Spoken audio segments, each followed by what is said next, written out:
Geography बाबति कुझु अहम ॼाण। लेटिट्यूड ऐं लॉन्गिट्यूड छा आहिनि?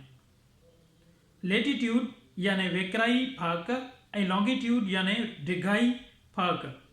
इहे ॿ अहिड़ियूं नज़र न ईंदड़ लकीरूं आहिनि जेके हिक जॻह जो सही हंधु मालूम करण में मदद ॾींदियूं आहिनि। लेटिट्यूड वेकर में फाक या लकीर खे चइबो आहे। लॉन्गिट्यूड ड्रैग में फाक या लकीर खे चइबो आहे।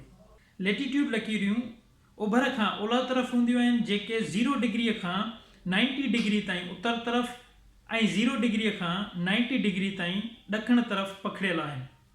इन्हनि खे पैरेलल यानी बराबरि या पूरी विछोटीअ ते मुतवाज़ी ख़त पिणु सॾियो वेंदो आहे। लेटिट्यूड जी 0 डिग्री खे इक्वेटर यानी ख़त इस्तवा बि सॾिबो आहे। लॉन्गिट्यूड यानी डिघाई फाक वारियूं लकीरूं नॉर्थ पोल यानी उत्तर कुतुब खां साउथ पोल यानी ॾखण कुतुब ताईं पखिड़ियल आहिनि। लॉन्गिट्यूड जी विची लकीर खे प्राइम मेरिडियन बि सॾिबो आहे जेका 0 डिग्री खां 180 डिग्री ओभर तरफ़ ऐं 0 डिग्री खां 180 डिग्री ओलह तरफ़ ताईं आहे।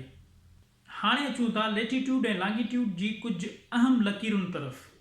लेटिट्यूड जी अहम लकीर इक्वेटर यानी ख़त इस्तवा विच वारी लकीर आहे। या ज़मीन जे उतरादी अधु गोले खे ॾाखणे अधु गोले खां बराबरि अधनि में जुदा करे थी। इक्वेटर यानी ख़त इस्तवा लॻभॻि 13 मुल्कनि मां गुज़रंदी आहे। लॉन्गिट्यूड जी अहम लकीर प्राइम मेरिडियन आहे जेका टाइम लाइ पिणु इस्तेमालु कई वेंदी आहे। प्राइम मेरिडियन लॻभॻि 9 मुल्कनि मां गुज़रे थी। प्राइम मेरिडियन इंग्लैंड जे इलाइक़े ग्रीनविच मां गुज़रे थी। लेटिट्यूड जी ॿी अहम लकीर ट्रॉपिक ऑफ कैंसर सरतान घेरो या ख़त सरतान नॉर्थ पोल यानी उत्तर कुतुब में आहे। ट्रॉपिक ऑफ कैंसर लॻभॻि 16 मुल्कनि मां गुज़रंदी आहे। लेटिट्यूड जी टी अहम लकीर ट्रॉपिक ऑफ कैंसर जद्दी घेरो या ख़त जद्दी साउथ पोल यानी ॾखण कुतुब में आहे। ट्रॉपिक ऑफ कैप्रिकॉर्न लॻभॻि 10 मुल्कनि मां गुज़रंदी आहे। इहे सभु लकीरूं धरतीअ खे मुख़्तलिफ़ ज़ोननि में विरहाइनि थियूं।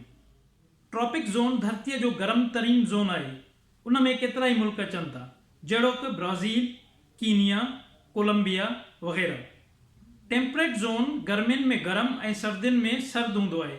उन में केतिरा ई मुल्क अचनि था जहिड़ोकि पाकिस्तान, इंडिया, चाइना, अमेरिका वग़ैरह। पोलर ज़ोन इहो थधे में थधो ज़ोन आहे। इन में केतिरा ई मुल्क अचनि था जहिड़ोकि नॉर्वे, फिनलैंड, आइसलैंड वग़ैरह। हाणे अचूं था लेटिट्यूड जी कुझु अहम पैरेलल लकीरुनि तरफ़ जेके ॿिनि मुल्कनि जे विच में बॉर्डर लाइन्स तौरु इस्तेमालु थियनि थियूं। 17th पैरेलल लाइन उत्तर वियतनाम खे ॾखण वियतनाम खां जुदा करे थी। 24th parallel line Pakistan India जे विच में आहे जेका सिंध खे रण कच्छ खां अलॻि करे थी। 38th पैरेलल लाइन उत्तर कोरिया खे ॾखण कोरिया खां जुदा करे थी। अहिड़ी तरह 49th पैरेलल लाइन USA खे कैनेडा खां अलॻि करे थी।